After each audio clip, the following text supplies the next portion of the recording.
Hello, PAX, and thanks for having me. I'm Rick, and hugely honored to be here. PAX is really special to me. I used to go to PAX back in Seattle when there was only one PAX. I also had the privilege of working with Robert Koo when PAX South came to San Antonio. I lived there at the time and used it to help develop the indie gaming scene in San Antonio. We would have meetups and talks at PAX, organizing local game designers. And now I get to make my debut at PAX Australia after moving to New Zealand 2 years ago. So this is all very exciting for me. I love storytelling. I think about storytelling all the time. And thankfully, it's my job to do storytelling in video games. But it means that I occasionally have conversations like this. I'll say something like, hey, I think we can have more story in this game. And I'll hear, oh, nobody really reads the writing anyway. Or I'll say, hey, how are you going to deliver story in this game? And I'll hear, oh, we don't have the budget for cutscenes, so we're not really doing it. Or even just, hey, you should engage a narrative design team earlier on this. And we'll get to you guys when we start thinking about story. And while none of those answers are wrong, it does make me think that what I think of when I think of storytelling in video games is different than what a lot of other people think of. Hence this talk, everything but the writing, narrative design for theming, vision, and environmental storytelling. Now, this is super exciting to me because I believe that we work in the coolest medium for storytelling that humanity has yet invented. There are so many amazing options that video games allow us, and we should really make use of them. So let's get into it. Y'all have agreed kindly to spend the better part of an hour with me, so I'm going to try and convince you that that's a good idea. My background. I'm Rick Stem. Again, I am a design manager at PikPok, specializing in narrative design. So it means about half the time I spend supporting our designers, delivering the goals of the design department, mentoring and just supporting the designers as they do the real work day to day, and about half my time doing narrative design, everything from the high-level pitching and selling of the tone and mood and overall idea of a game to the low-level individual writing, though less of that these days, and more of the former. I have a background in film. This is the capital of Madison, Wisconsin in the winter, where I went and had a degree in film, which was really useful to get the hands-on experience of filmmaking and specialized in screenwriting. I then went to work for Epic, not that Epic, but the medical software company Epic, which is now the world's largest provider of electronic medical records, where I founded their e-learning team. They had done all of their training in person and wanted to move into e-learning. So I developed all of their program for interactive trainings, software simulations, and other online training, and learned a lot about game design and interactive design there.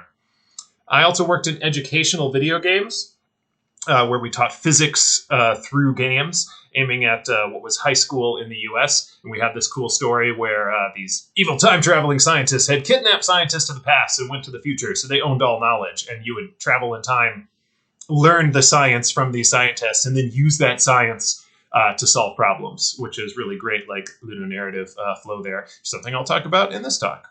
And then I also taught game design. This is SAC, a creative youth development program where I mentored, college-aged or high school-aged, as we call them, students in game design and other media. So I have an interesting background, including a lot of weird art, such as this, which was a live-action Street Fighter where I choreographed a big fight scene in front of an animated background to make it look like a real-life video game. Or this, which was a poetry-generating robot, taking 300 years of San Antonio poetry and procedurally generating a new poem anytime someone pressed the button, co-authored with a teacher of mine at SAC, Stevan Zivadunovic. Or this, Bollywood Panto, that was an audience interactive musical, worked with an Indian dance troupe. Or this, a Sherlock Holmes choose-your-own-adventure with 24 possible paths through the play because Holmes had to do what the audience wanted to do instead of what he, the world's greatest detective, wanted to do. Or this, my indie game, Heroes Must Die, an homage and parody of classic RPGs, which was followed by a live-action theater show based on the video game, following the events of the video game, and that the audience interacted with like a game. So they would have button paddles that they would hold, and characters would have to, again, do what they say. The scenes would change. Sometimes even fight scenes would play out based on their interaction. The point being, again, that I think about storytelling in a lot of different ways, and I hope that perspective can be useful today. What I'm going to be giving you is a lens, like Jesse Schell's famous book. Again, this is not prescriptive. It is a perspective. You don't need to do all the things I'm going to talk about, or even any of the things I'm going to talk about sometimes. But these are things that I'm thinking about and we implement at PikPok, and maybe you can think about them too. Remember, video games are collaborative. I'm speaking through the lens of a narrative designer, but a lot of the things I'm talking about today come from other game designers, level designers, cinematics directors, art directors, animators, senior artists, and so on. But I'll be talking mostly from narrative design while acknowledging that all these people contribute. And while I'll briefly share some examples from other games to set the scene for the structure that I have, I'm mostly going to be talking about games from PikPok, so that way I can talk about them in detail because I worked on them. And the last thing before we start are some definitions. So when I say storytelling, I mean anything that delivers the fantasy, the fiction, the immersion, the world building, all of that, including plot. So that's the broad term I'm using for getting across the immersion and feel and story of a game.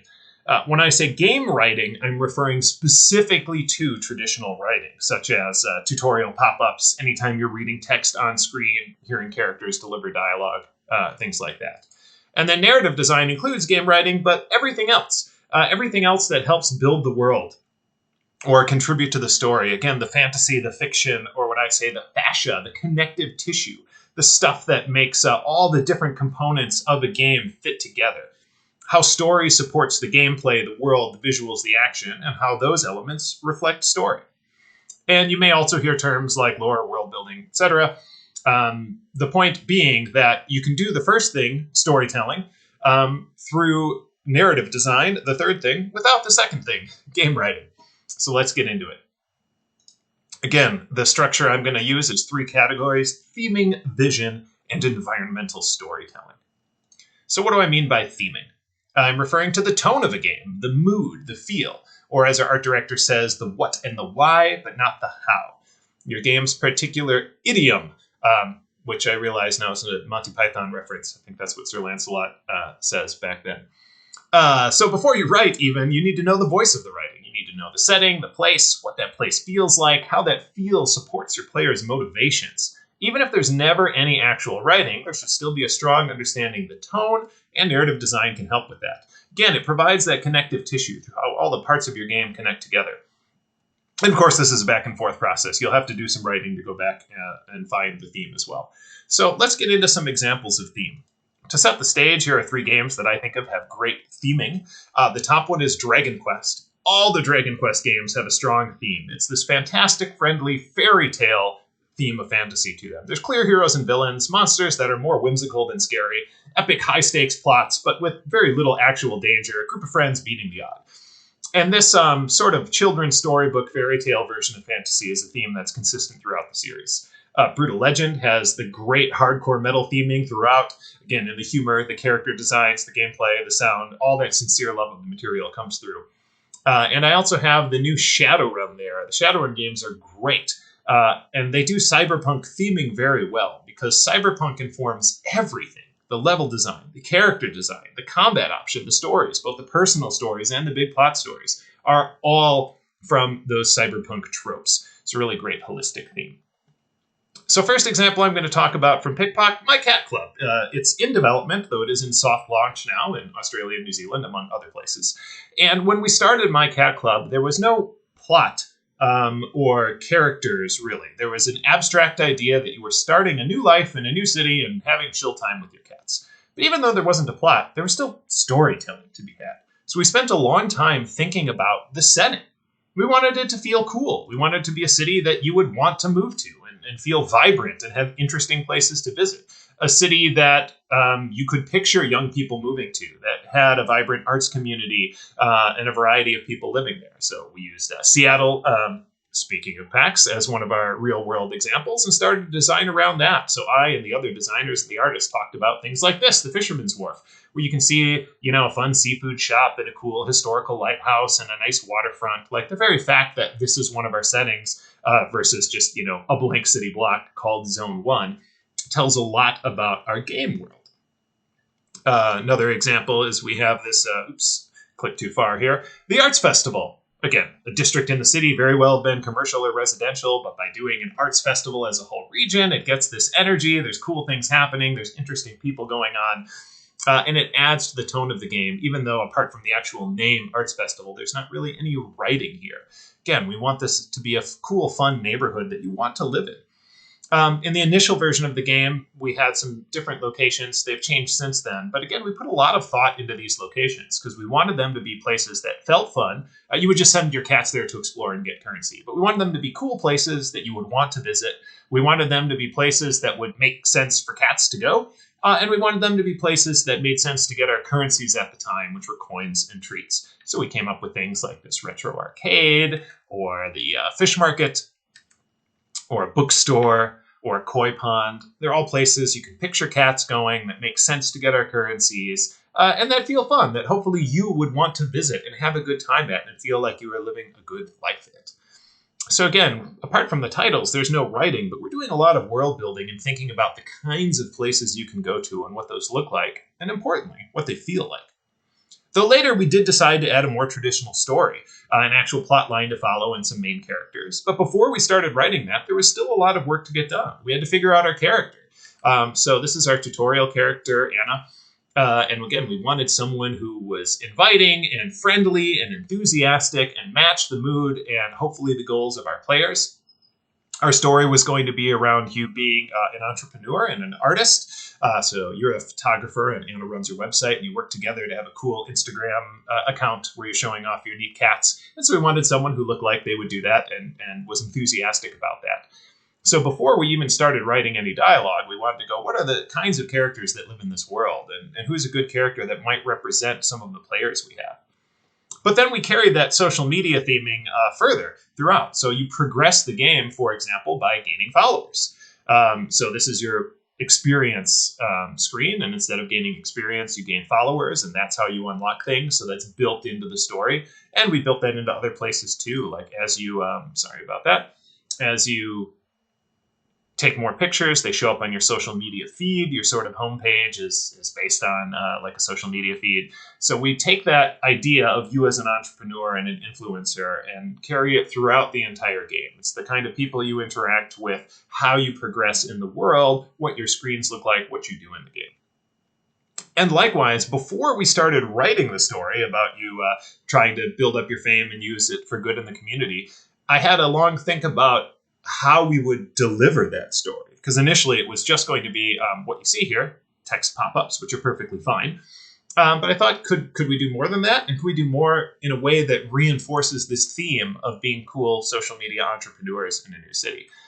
So this is just my crappy whiteboard of me coming up with different examples. But the point being, before I wrote the story, I thought about how would you deliver it? So online communication made sense. And one of the ideas we settled on that we might try is Instagram stories. All the story comes by looking at Anna's or other characters' Instagram. So you see pictures and you see the text over them and you see the little stickers. That way I can express the character's personality, even without a lot of words, just in the photos and other effects that go over it. And again, it reinforces this theme of exciting, fun social media entrepreneurship. And there's even little bits here, like you may notice I have this note on the bottom that says cat on lap, where I was like, hey, what if the scene where you get story is there's a little laptop, on your desk, and as you zoom into the laptop to see the story, one of your cats comes and walks across the laptop, and like it's a little moment, it doesn't really tell any specific story, but it does that world building, it builds that feel of, you living with your cats, and again, adds to that overall theming. So I'm going to talk about Into the Dead briefly, one of our most story-driven games. So this is an example that I want to use to illustrate the fact that themes need to be holistic. They can't just be a wrapper. So for something like Into the Dead, it's not enough to just say, it's a zombie game. What does that mean? What kind of zombie game? What's the tone and the mood? What are the reference materials? What are we going to focus on? How gritty is it? How realistic? How dangerous? How violent? How gory? And in the end, the team went for something that was gritty realism, believable characters, a survival mentality where you're mostly vulnerable with moments of power. And so using classic zombie materials for reference was really helpful. Using The Walking Dead and Night of the Living Dead as these tonal references helps set the game. This is the kind of zombie game that we are. Again, before we write that story, we know that this is a story about real grounded characters in dangerous situations, following some classic zombie fiction. And this kind of understanding of your tone and reference materials is extremely important before you do any of the actual writing. We're working on a Norse mythology project as well. And again, to reiterate, it can't just be enough to say that the theme is Norse mythology. What does that mean? What's our take on it? How is our Norse mythology different than others? What do we care about? What do we not? What do we want to emphasize? How do we differentiate? Though we did decide that one of our references would be the original Eddas. We really liked the original material, and there was a lot of humor and darkness there that we wanted to bring forward. They were epic, literally epic. That's where our word epic comes from. And we wanted to capture some of that. But beyond that, we also wanted it to be a little more fun and funny and accessible. So we talked about Thor Ragnarok as a reference where, characters are kind of funny. They're not often in danger. They have time to banter and joke with each other. And we're going to push that a little bit. There's some of that in the original material, but we wanted to push that a little farther.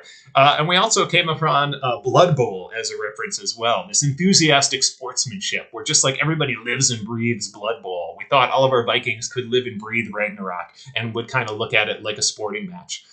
And so now, by not just saying it's a Viking game, but it's a Viking game that respects the original source material while having some humor and fun characters who interact with each other, while treating violence kind of like a sport, we started to narrow in on what our theme and our take on Norse mythology was. And I will reiterate, not only that you need to figure out your overall tone and feel before you start writing, but reference material from other media is very helpful. So look at games, look at movies, look at books, look wherever you can. Super helpful to get this breadth of reference materials from a breadth of media. And finally, in theming, I wanted to talk briefly about Agent Intercept, another very story-driven game of ours. It's an action spy game. But again, what does action spy game mean? So we have reference materials for that, like James Bond and Fast and the Furious and Transporter. But we also talked about character archetypes. So before we wrote these specific characters that would actually appear in the game, though I am going to show you some final art, we talked about the types of characters that might appear in this game. So there would be the badass, mysterious leader, or the nerdy scientist who runs your tech, or the double agent, a character who's working for the other side, or the evil techno mastermind villain. Just understanding that these types of characters can live in the world tells you something about the spy game we're making. It's going to be self-aware. It's going to be a little bit over the top. It's going to be a genre pastiche. And that understanding informed the vision of this game, which I'll talk about next. So again, there's a subtle distinction here. I want you to understand that later we will do the specific writing. We'll flesh out these characters, give them real backgrounds, figure out their voice and their story arcs, figure out how to subvert the tropes. But by starting with the tropes, using reference art, quotes, sketches, even links to literal tropes from TV tropes, that can help inform the type of game you're making by understanding the types of characters. And this is critical work. Even if you don't use any of the characters that you're putting up, the reference of understanding the kinds of characters will inform your game and make the later work easier. So that is my wrap on theming. Now let's talk about vision. So what is vision and how does narrative design contribute to that? Vision is the guiding force of a project. It's the lighthouse. It's how you excite people. It's what people rally around. It's how you tell if you're delivering on the game that you want to make.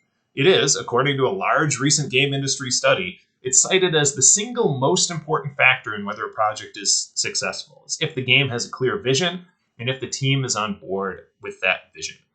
You want to know the possibility space of your game.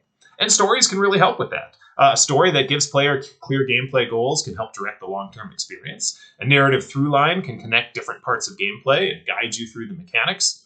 And even before the dev work begins, having a strong story can really excite and unite the team and help them engage with the game they're making. A few examples of games I think have great vision. At the top, Breath of the Wild. Everything in this game is about exploration.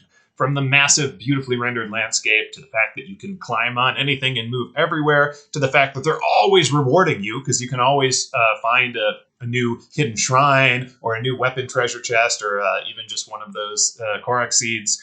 You're always meant to explore. Even some of the other decisions, like Zelda is normally known for its big sweeping orchestral scores, but Breath of the Wild went for more of an ambient environmental sound, which again backed up the exploration, or adding weapon vulnerability to encourage you to explore and find new weapons. All part of that exploration vision.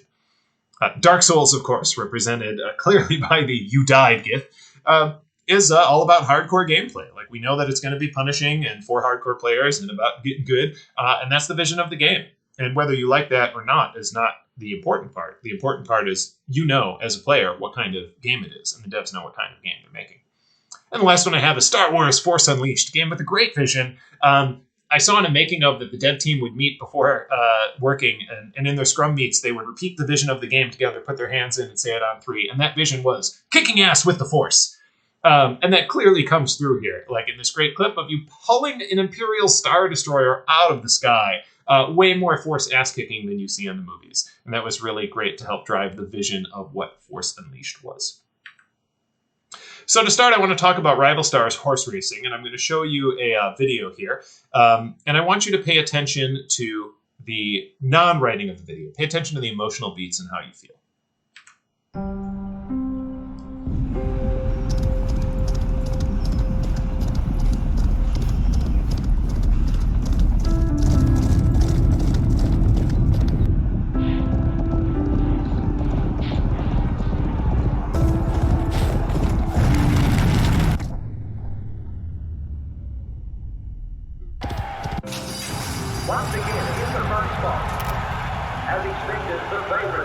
Finishing on a high note. That's what the paper said of your grandfather's final victory. And it was well deserved. But I was there. I knew the reason he did it was for the thrill, the sport, and especially family. Your father was already comfortable in his own saddle and making a name for himself. But when your proud grandfather strolled on the stage, leaving him alone in the sun, oh, he took off like an untamed wind.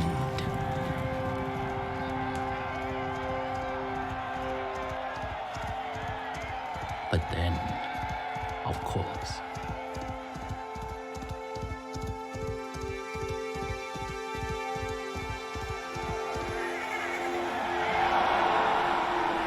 you know how hard it was on the family. But your grandfather took it the hardest.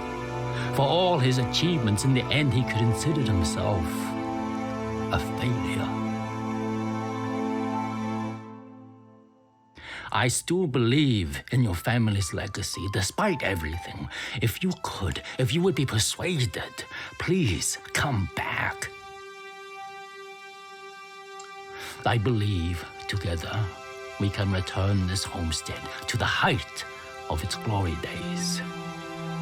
Yours faithfully, Francis Kwan. So, Rival Stars horse racing is about the glory of competitive racing and the lifestyle fantasy of owning a ranch full of beautiful horses, and has been more about that latter thing since launch. It's a great pitch, but there's still room for interpretation. So while the gameplay and art and systems all contribute toward these goals, a quick and effective way to get players and the team on is story. So as you can see from this, the hook is that you're trying to rebuild your family's legacy after your father's death. And while this movie does have storytelling, it does have writing and voice acting, it's about the promise to the player. Because very quickly you get the excitement of racing, the gravity and beauty of owning a ranch, the connection to the people on the ranch and the animals. This story hook helps crystallize the game hook. Restoring your legacy is a quick way to understand the feel and motivation behind being a champion racer and a world-class ranch owner. The story's fun to follow, but it helps everyone understand what's important about the game. Again, it's a promise of what's to come. It also matches audience expectations. Most horse racing movies are rags to riches stories, so we wanted to give people some of that familiarity. It's a shorthand for the coming experience. The game has some great non-storytelling narrative design that gets this vision across as well. I'm going to show you an example of the home screen. This is a relatively new feature, screensaver mode. Remember, one of the visions of this game is about spending time on your ranch, your beautiful ranch and your beautiful horses. So when you let the game idle for a moment, what happens is the UI goes away, and you just see the horses and you just see the landscape. And it just reinforces that vision of being a ranch owner and that ranch fantasy without a single word being told. Vision was extremely important in Agent Intercept. Again, I'll try and be clear here about the distinctions, because Agent Intercept, our action spy game on Apple Arcade, is very story-driven, and it does have a lot of writing and voice acting. But again, a lot of that story isn't just about the story we're trying to tell, it's about the vision of the game. So it's a ridiculous, super over-the-top game. We, again, want to promise to deliver an over-the-top action game that makes you feel like a super spy living every car chase ever in your transforming spy car. So the narrative has to deliver on that. The gameplay is super satisfying, but the story can sell people on just how insane it can really be. So I'm going to show you an example from the opening level. You're chasing this kick-ass attack helicopter when suddenly it attacks a city and you have to divert to save it.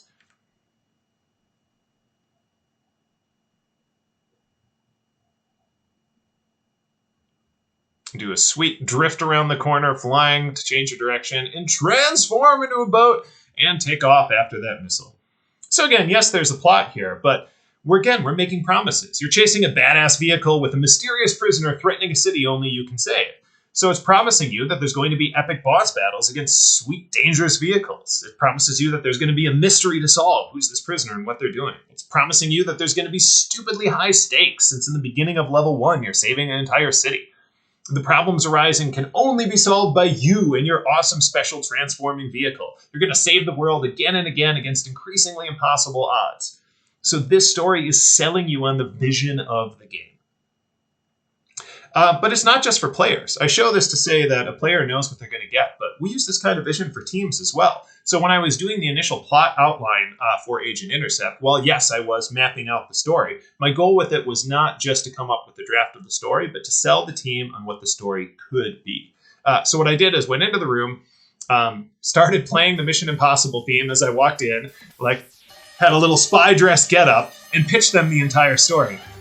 Came in with the music blaring, emphasized the cool moments, saying, look, here's what's going to happen. And then in this level, there's going to be a rocket that's launching into space, and you're going to ride on that rocket while it's launching to space. And then this other level happens. And at the end, the villain is going to have a transforming island where you're not just transforming, but the island itself is transforming around you. And the goal wasn't necessarily to make these specific plot points happen. The goal was to get people to picture what this game could be. Imagine the kind of game where you're driving through a transforming island or riding on a rocket into space. That's the level of action and ridiculousness we can go for. A lot of the plot changed since then, but people were really on board with what was possible of this game. It gave us something to work towards and strive together for. Though I am pleased to say we did actually get the scene of you driving on the rocket into space in the game.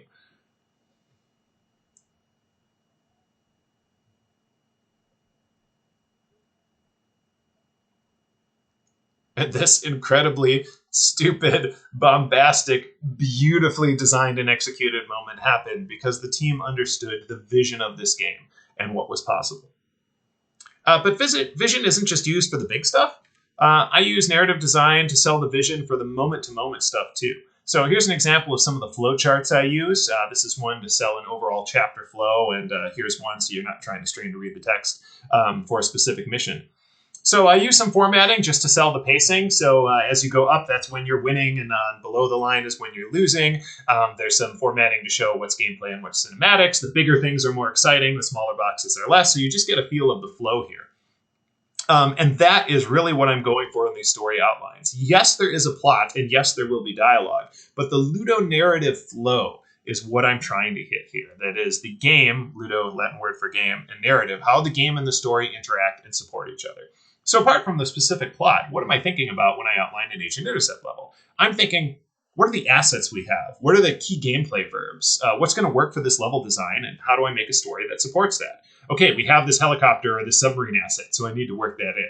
Okay, we want the transformation sequence here, so the villain needs to cut off your route, so you have to transform and do that. Or even more meta things, like, okay, I know this level designer is really good at boss battles, so let's make this thing set around a boss battle. Or this level designer is really good at the score chasing, so let's have some things to do that. Or, we have a new weapon that we're trying to introduce, so I need to make a story that supports the use of that weapon.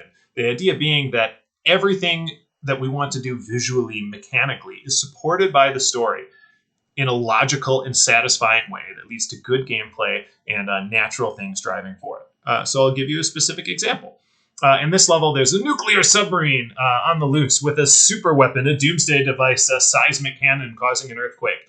So you need to head to a vantage point to paint the target so we can take it down with an airstrike. And the reason is we knew we wanted to use the sub. We have this new Arctic environment, so I wanted to come up with something that shows off the Arctic environment.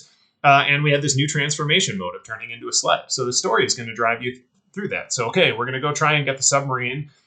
So we're driving up in the mountains, look at our cool new environment. But oh no, he fired the seismic cannon and there's an avalanche, which is a cool sequence in and of itself. It sweeps away the boss there. But it also motivates this transformation. You have to transform into a sled to get down the avalanche, to get to the boss because your route was cut off. So the narrative here is used to link the gameplay bits together and drive you forward in a meaningful way. So you understand what's happening, you see the cause and effect, you feel in control, or you feel in danger. Again, there is a story in writing, but the goal of the narrative is to support the feel, support the gameplay, connect those dots, and sell the vision either at a large level or at a moment-to-moment level of what's happening, what's going to happen next, and why. Finally, I'd like to talk a little bit about environmental storytelling. That is, storytelling through the environment, through systems or procedural generations, just through visuals, through audio, through gameplay, all that kind of stuff that hopefully you're familiar with, especially with these examples. So top example there from an old school game, Symphony of the Night, Castlevania, PlayStation 1. There's this little confessional in Dracula's castle. There's no quest to do it. There's no story around it. But if you walk up to the confessional and sit down, ghosts appear and confess to you until one of them, tricks you with these weapons here. And that's just great world building. It lets you know how creepy and weird Dracula's castle is, how dangerous it is, how tied it is to spirituality. It even just shows the grace and elegance of Alucard as he sits down, and one of the things that makes him an enduring and beloved character. I have Inside down there as one of the best examples of environmental storytelling. Super story-rich game with a very complex plot, all told through your character's actions and through what the other characters are doing in the background of the game. Really excellent. And then I also have Bioshock. Bioshock has great environmental storytelling in general. Everything in the first one, from the weighty water pushing down on you around Rapture, to the scrawling on the walls from the Little Sisters, to the fact that you never made a character face-to-face. Every character you talk to is either across a gap or behind a window or something. It was really great stuff. And in particular, I like this level with the people who were plastered over, and how they'd sometimes burst out and come to life. It really, as you were wandering through, lets you know, what's happening here? What happened to these people? What's going on? And builds up to the overall story of that level and the boss behind it. So here's a great example from Into the Dead. This is something we've added some improvements to the game recently. I'll just show you the clip. So check out the planes. Planes flying through, bombing in the background. And then walking through the wreckage of it. So not only do we see cool cause and effect, the planes come through and drop bombs, and then you're running through the wreckage of the bombs, and that's connecting that little environmental story. It raises all these questions. If there are planes out there, does that mean there are other survivors? Does that mean the military survived? Is there hope for fighting back the zombies? Or, like we saw in the destruction in the ruined world, is the military going to cause more problems for me? Just those two little scenes tell you so much about the world. It gives you more information and has you ask all these questions, and builds out that, again, grounded zombie world about surviving, about vulnerability. Our clickers have a lot of great environmental storytelling too. Here's some screenshots from Dungeon Inc., one of our old classic clicker games where you play this dungeon kind of themed as a corporation, where you're a manager of this evil dungeon getting gold with all this corporate satire and everything in the background tells the story. Again, there is some writing and some tutorial text, but a lot of the story comes from that background. This is a game about getting gold. Both the game itself, you're a dungeon mining gold, and the genre, clickers are about making more money. And all of that's reinforced in the background. So you can see every room is like a forge where you make gold, or a mine, or even sillier things like a Midas touching items and turning them into gold, or a goose that lays golden eggs, or Rapunzel with golden hair.